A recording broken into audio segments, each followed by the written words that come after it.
आज का टॉपिक है इलेक्ट्रोड विभव। हेडिंग लिख रहे हैं इलेक्ट्रोड विभव। अंग्रेजी में लिखेंगे इलेक्ट्रोड पोटेंशियल। यह question Bihar school examination board 2018 में आया हुआ है। अब इलेक्ट्रोड विभव क्या है इसके बारे में हम लोग पढ़ेंगे आज। तो इसका डिफिनीशन होता है इलेक्ट्रोड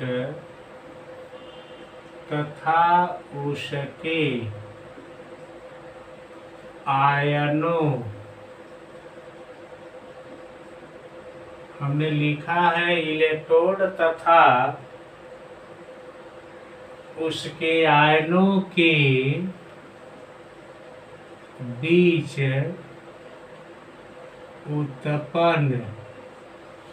हमने लिखा है इलेक्ट्रोड तथा उसके आयनों के बीच उत्पन्न विद्युत विभवांतर।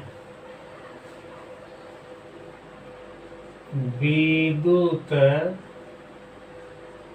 विभवांतर। विद्युत विभवांतर को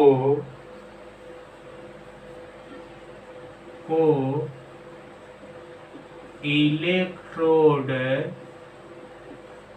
विभव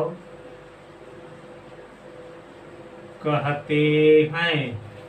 हमने लिखा है इलेक्ट्रोड तथा उसके आयनों के बीच उत्पन्न विद्युत विभवांतर को इलेक्ट्रोड विभव कहते हैं। इसे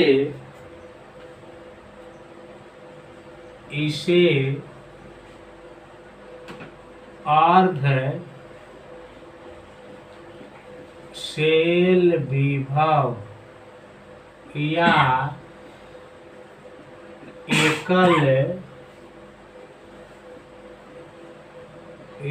एकल इलेक्ट्रोड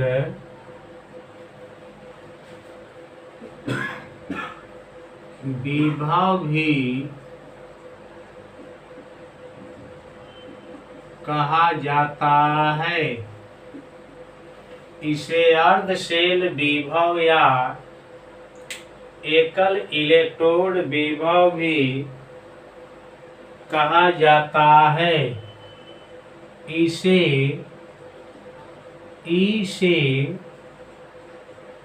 सूचित किया जाता है। इसे ई से क्या किया जाता है? सूचित किया जाता है। देखिए इलेक्ट्रोड विभव को अर्ध शेल विभव या एकल इलेक्ट्रोड विभव कहा जाता है। अब देखिए इलेक्ट्रोड विभव कितने प्रकार के होते हैं यहाँ लिखेंगे ना। लिख रहे हैं इलेक्ट्रोड विभव दो प्रकार के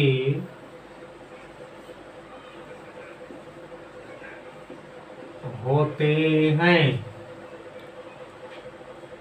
एक नंबर में लिखेंगे ऑक्सीकरण विभव। इसको अंग्रेजी में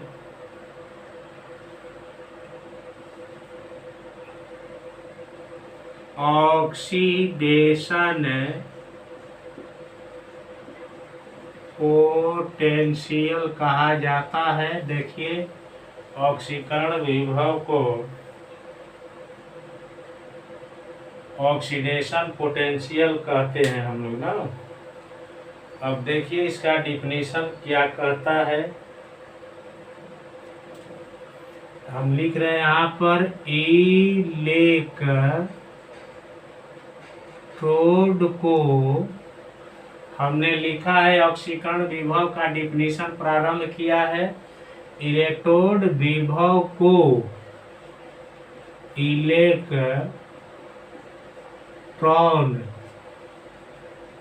त्यागने की प्रवृत्ति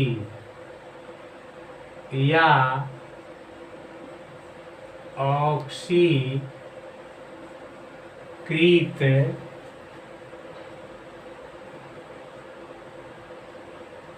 होने की प्रवृत्ति को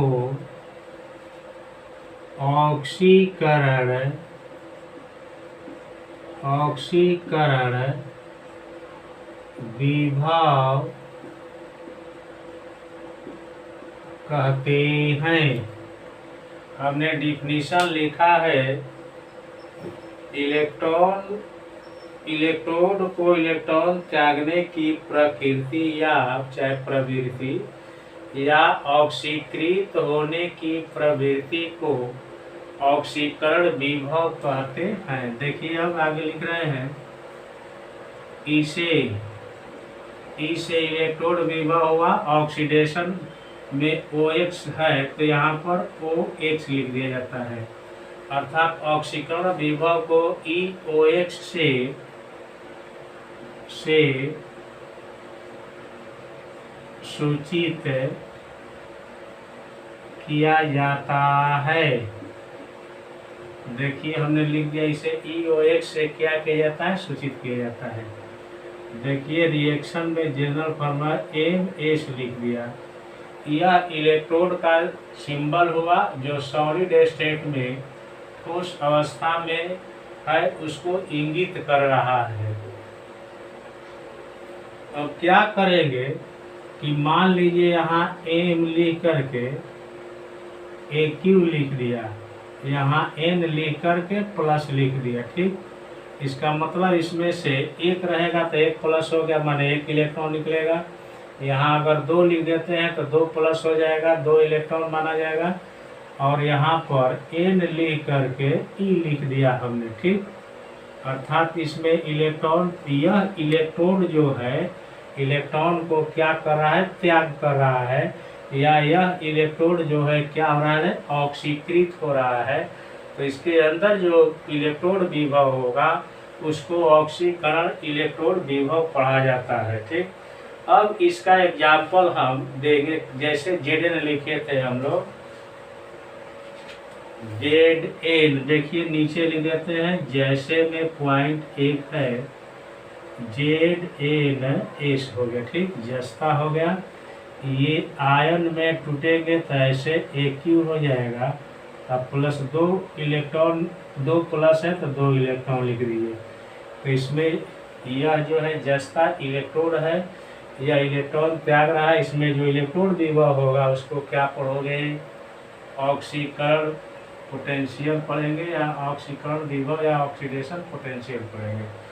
अब एक एग्जाम्पल 2 लिख देते हैं, H2 लिख देते हैं, H2G लिख देते हैं, ठीक। ये H प्लस हो जाएगा, यहाँ AQ लिख दीजिए। अब बैलेंस करना तो हाइड्रोजन 2 है तो 2 डाल दीजिए। अब 2 प्लस हो गए तो 2 इलेक्ट्रॉन लिख दीजिए, यही आंसर आ जाएगा आपका, ठीक। 2 प्लस को उदासीन करने के लिए 2 माइनस चाहिए, इसलिए 2 लिखा गया है। यहाँ भी 1 और 2 से गुणा कीजिएगा, 2 प्लस है 2 लिख दिया गया उदासीन करने के लिए। इधर कोई आवेश नहीं है इसीलिए ये आवेशीन हो गए, इधर भी आवेशीन हो गए। अर्थात इस रिएक्शन में इलेक्ट्रॉन का त्याग हो रहा है या Zn ऑक्सीकृत हो रहा है और हाइड्रोजन, इसलिए इस विभव को ऑक्सीकरण इलेक्ट्रोड विभव पढ़ा जाएगा, ठीक। अब आगे चर्चा करेंगे हम ना।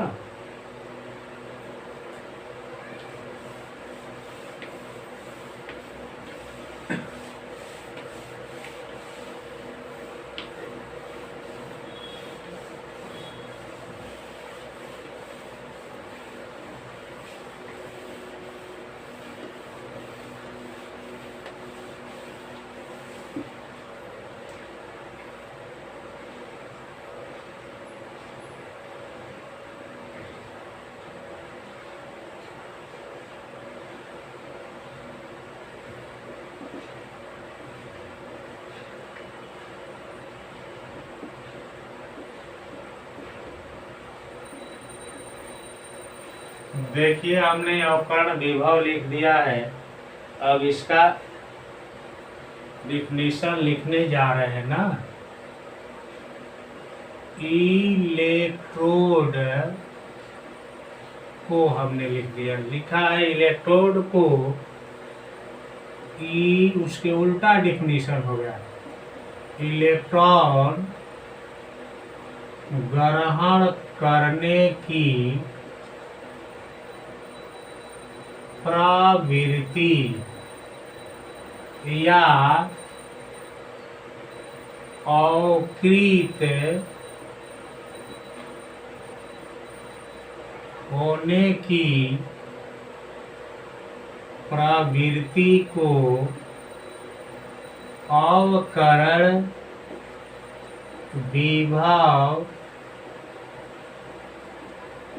कहते हैं।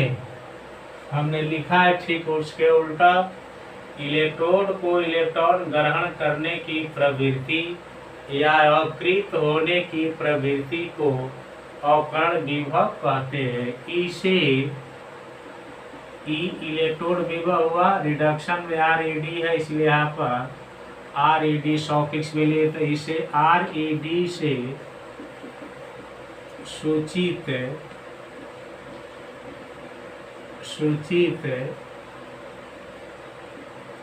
किया जाता है। अब इसका भी रिएक्शन लिखने यानी ठीक उसके उल्टा होगा। देखिए उसको उलट दिया हमने, यहाँ पर MS लिख दिया।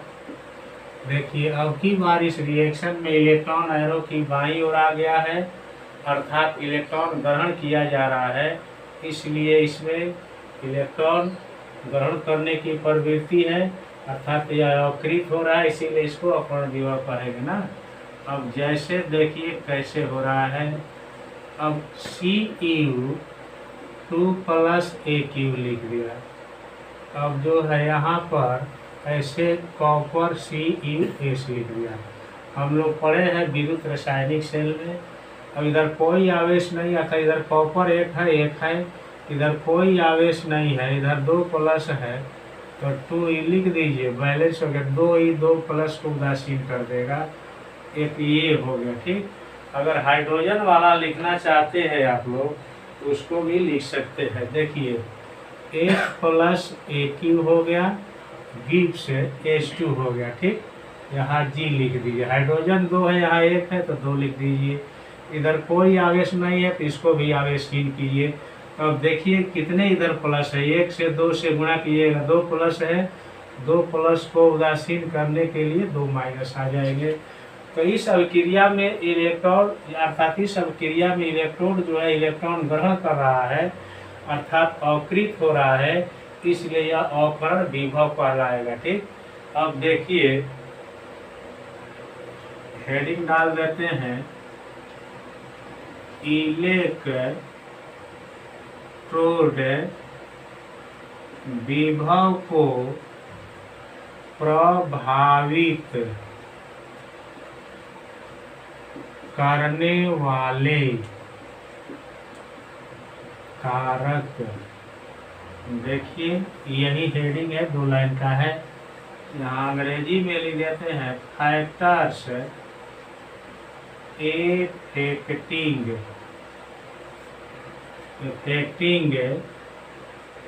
इलेक्ट्रोड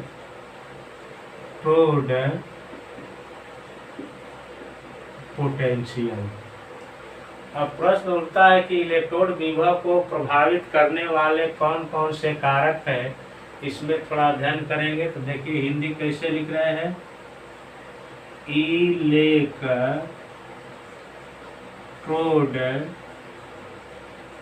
विभव को प्रभावित करने वाले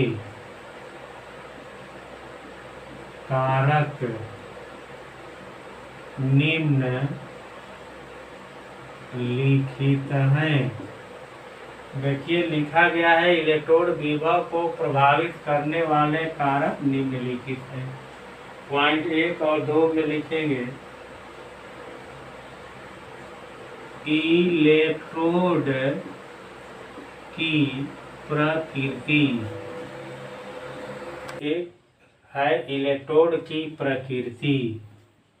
अब देखिए पॉइंट 1 में इलेक्ट्रोड की प्रकृति पर इलेक्ट्रोड विभव निर्भर करेगा। जिस प्रकार का इलेक्ट्रोड होगा उसका इलेक्ट्रोड विभव उसी प्रकार का होगा।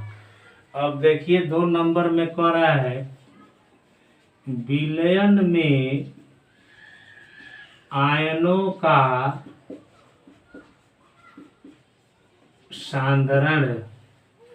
विलयन में जो आयन होंगे उसके सांद्रण पर निर्भर करेगा।